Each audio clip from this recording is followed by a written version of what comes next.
For Langata.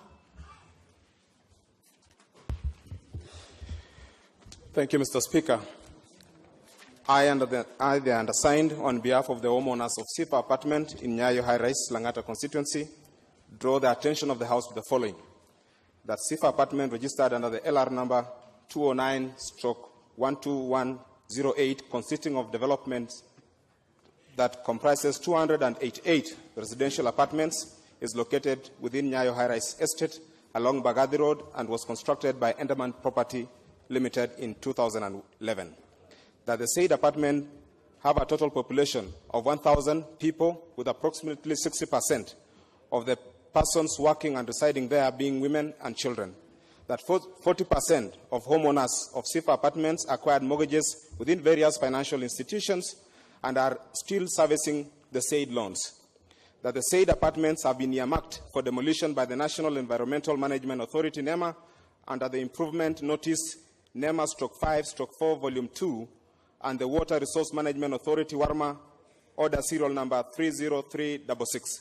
That the development of the apartment was approved by NEMA via letter reference number PR/8208, dated 29 June 2011, and WARMA letter reference number WRMA/NRB/Riparian/1 into bracket 56, dated 17th April 2015, respectively.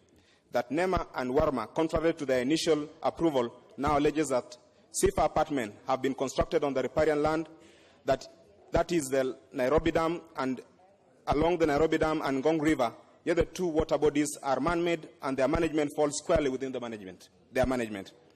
That when the matter was taken before the 387 Act or the Water Act, that the impending demolition is against the spirit of the government's Big Four agenda, which aims at ensuring affordable housing for all Kenyans, and it will affect the individual homeowners who innocently and willfully bought the said houses on the environment and natural resources. One, intervene and causes stay of the earmarked demolition pending conclusive investigation. And second, make any other order or direction that deems fit in the circumstances of the matter. And petitioners will ever pay. I thank you.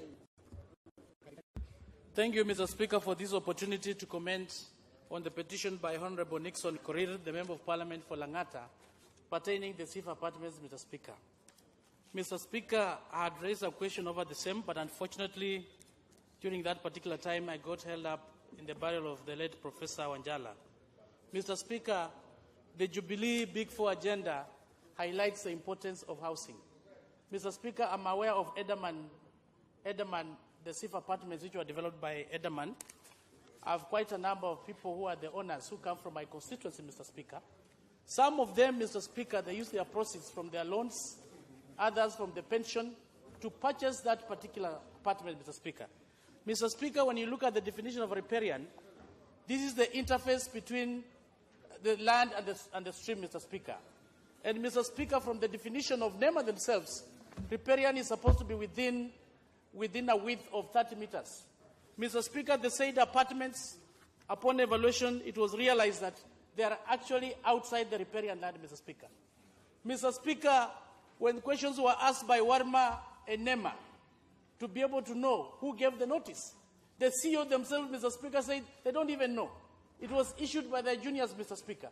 Mr. Speaker, it's reaching a level, people are taking advantage of this word riparian.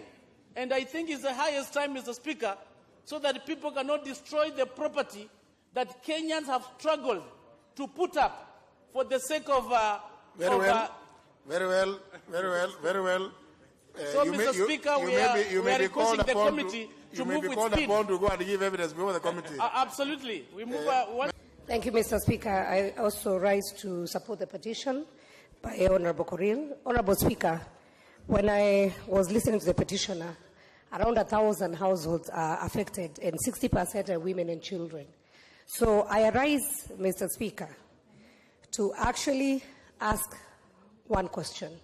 The same bodies that approved at year 2011, what changed by the year 2018, now that they are saying these houses has to be demolished? Mr. Speaker, sir, as the government give directions, whether the apartments are riparian land or not, Mr. Speaker, we should consider the safety of children, the safety of the women, and also the investment, Mr. Speaker. These apartments were contracted by somebody who sold, people took loans, and Mr. Speaker, I think as we look at the 4 agendas of His Excellency the President, some people might be out there to frustrate the agenda on housing. How do we demolish these apartments where they're housing 1,000 people? Then we again start acquiring. And what is the plan of compensation? Because these are innocent Kenyans who bought this apartment. They had already been approved, and now they are being told to vacate. To go where? I think we need to be sensitive to human life. We need to be sensitive to Kenyans who have invested on this. And Mr. Speaker, I support.